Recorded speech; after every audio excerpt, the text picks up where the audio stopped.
Okay, today we're going to talk about plant forward eating. And we got a lot of stuff to cover. And basically, what we're going to do is talk about what it is, why would you want to eat plant forward, and then how do you do it? There's a lot of definitions for plant forward, but I like this one the best. This comes from the Menus of Change study that was done through the Culinary Institute of America. It says it's a style of cooking or pattern of eating that emphasizes and celebrates, but is not limited to plant-based foods. What I like about this is it allows you to have a little meat, a little bit of non-plant-based proteins in your diet, and we can talk a little bit more about why that's important. Plant forward eating has increased in popularity, and this is kind of interesting. When people are given the names plant forward and if they would like it, if they would be interested in eating it, 58% said yes. And vegan, 43% said they were interested. And it just shows that plant forward eating and just those words are more popular, more kind of interesting to people to choose. So let's get in a little bit about what it is. On the left side is USDA's My Plate. And as you can see, there's, like a selection of half your plate is going to be vegetables or fruit. They also have, they also make a difference about saying that you have dairy at, possibly at every meal. On the right side is what we call the planetary plant forward plate. And there's room for plant proteins. There's even a little sliver for animal proteins and dairy. You can use it or you don't have to, but I kind of like this version because it says you can have a little bit of animal proteins, but really make most of your plate plant. So let's talk a little bit about why go plant forward. And we're going to go through this kind of quickly because I think anybody who's interested in this topic probably already knows that they're interested in plant forward, and there's good reasons. For your health, lots of research that says that decreases your risk of cardiovascular disease, type 2 diabetes, reducing some kind of cancer, some types of cancers, and can also help you with weight maintenance. And, this goes without saying, it's good for animals if you don't eat them or you eat fewer of them.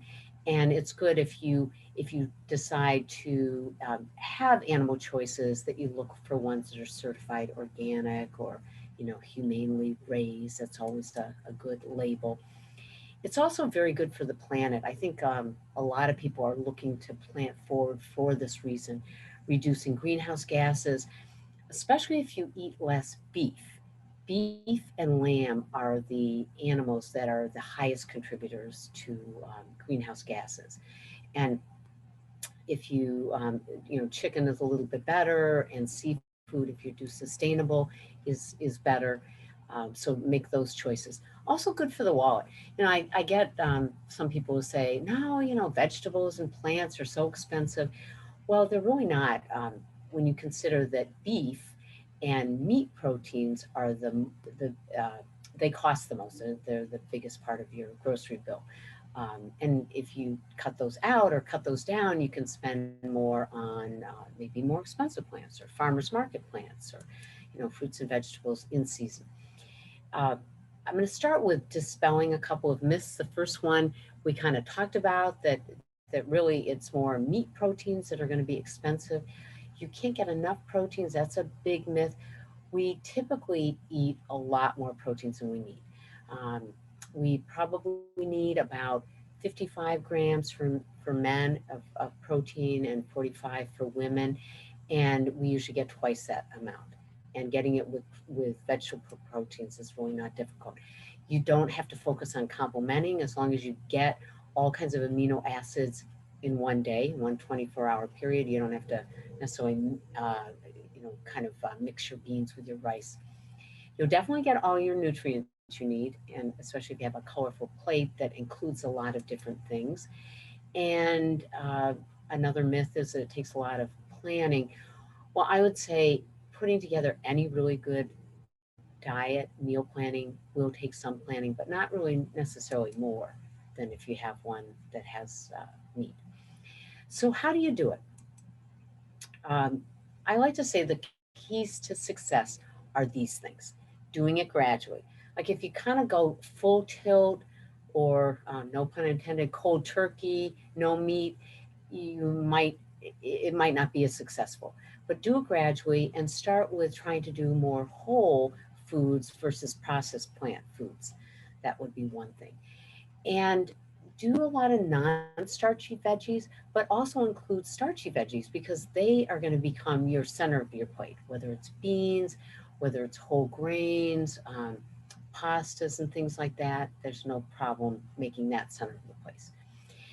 And then focus on pleasure. Look at things that you like to eat and look at things that are colorful and have great taste and textures.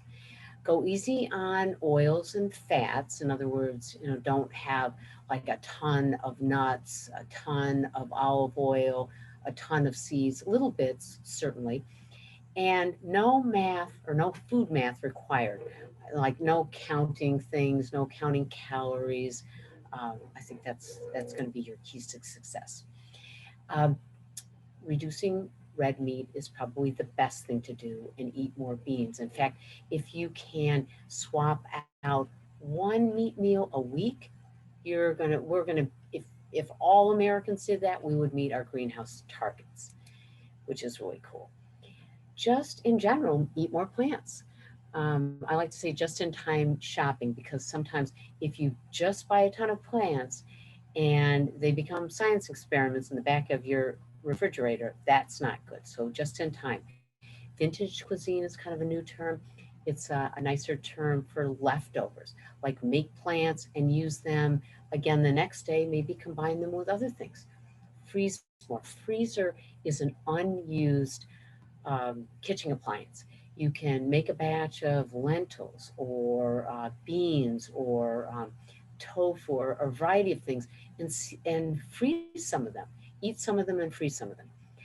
Reuse wilted plants. And what I mean by that is, let's say you have less leftover salad and you're thinking, I'm not going to use that for tomorrow. Well, you could use it in a smoothie. You could use it for making pesto. Leftover greens from carrots, things like that could be used in pesto or chopped up in a stir fry. So, don't use any or don't throw any of those out. And an important thing is to remember we waste about one third of our food. And if you're going to go more plants, there could be a tendency to waste some of those parts of the plant that you think are going to be unused, but try not to. One of my favorite things is I've recently started making a banana bread where you use the skins. Just wash them. They're perfectly fine. We can use all parts of the plant. And, in Asian cultures, they use all parts of green onions. And that's really great. Check out seasonal food guides and use things from farmers market is really a good idea. Here's a couple of smart plant swap outs, and we'll kind of go quickly on these. If you decide you're not going to eat eggs, you can scramble tofu, use herbs and other veggies, use turmeric for coloring so it looks like eggs. Spaghetti without meat sauce. Again, you can use plant-based substitutes, tofu, tempeh, seitan, one of my favorites. Use nutritional yeast instead of Parmesan cheese is really great. A lot of people are using plant-based milks. And here's a bunch that you could try. One thing you have to think about is soy milk is probably the only one of these that's going to give you the same amount of protein as regular milk. But you might be choosing these milks for other reasons. Maybe it's more for taste. Maybe it's more just as a milk substitute, not so much for protein. Try any of these for meat. Lentils is fabulous. I mean, I make a lentils bolognese that certainly is not the meat bolognese, but use lentils instead. Seitan is great to swap out meat. Tofu, especially if you use the firm ones, you can substitute that for a meat in different meals. And beans and peas work well too. Also, nuts and seeds. And then in baking, if you don't want to use butter, of course you could use margarine, you could use oil, you might have to change the recipe a little bit. And instead of eggs, there, depending on the recipe, you need a combination of things. So consider applesauce, grated carrots or zucchini. You can soak flax seeds and use those. Mashed bananas, sweet potatoes, canned pumpkin. And again, you might have to do a little bit of experimenting. Lots of these ideas are online, so check those out. The other thing I think is really important is just be inspired by foods that you see. If you go out, and I mean we're starting to go out again, and you see some really great plant forward dish on a menu, take a picture of it and then reconstruct it when you go home. Bowls and lentils in burritos and different things like that. Make a meal out of the salad. A lot of these I guess what we would call poke bowls or different kind of bowls, they really focus on plants and they're so colorful and they're so delicious. And here's a couple others, and a lot of them do start with some kind of chickpea or edamame or lentils or legumes, and they're just wonderful. And again, you could put a little bit of protein. You could put some quinoa, which is a grain that's higher in protein, or farro. You could drizzle some type of mixture that is a soy-based kind of cheese and nuts and seeds, and it really becomes a wonderful bowl or plant forward dish. Here are a couple others. One of my favorite is a mason jar salads or a shaker salad where you just layer it and then you drizzle a little bit of dressing and then you shake it up and it's great. Vegan smoothie bowls, all of these are really great. And I think a couple of just in summary, start gradually. If you go full tilt, you might regret it. Even for your GI tract, it's really important to kind of add these gradually. Um, just start moving more of the veggies to the center of the plate. And if you do, you'll move out the animal proteins. Choose the grains that are higher in protein, like quinoa. And I really think it's important to focus on whole foods versus processed foods. When you shop, it's really important to plan your shopping list. It's a good way that you're going to put things in your cart, but you're not going to, um, I guess, maybe waste them when you get home. It is really important when you do get home from shopping is, think about what you have. Like if you have cauliflower or broccoli, what I like to do is I like to kind of chop it up and get it ready and put it either in some Tupperware and some freeze and some keep in the refrigerator so they're all ready to use. Add nuts and seeds and maybe a small amount of nut butter and really just experiment with all these things and have fun. I always like this quote from Michael Pollan, best-selling food author, and he's a food historian. Eat food, not too much, mostly plants, probably really a good just overall focus and theme for eating more plant forward. Got lots of resources here, so check those out. And a U.S. News and World Report article talked about, again, the important reasons to go plant forward. And one of the most important things is climate change.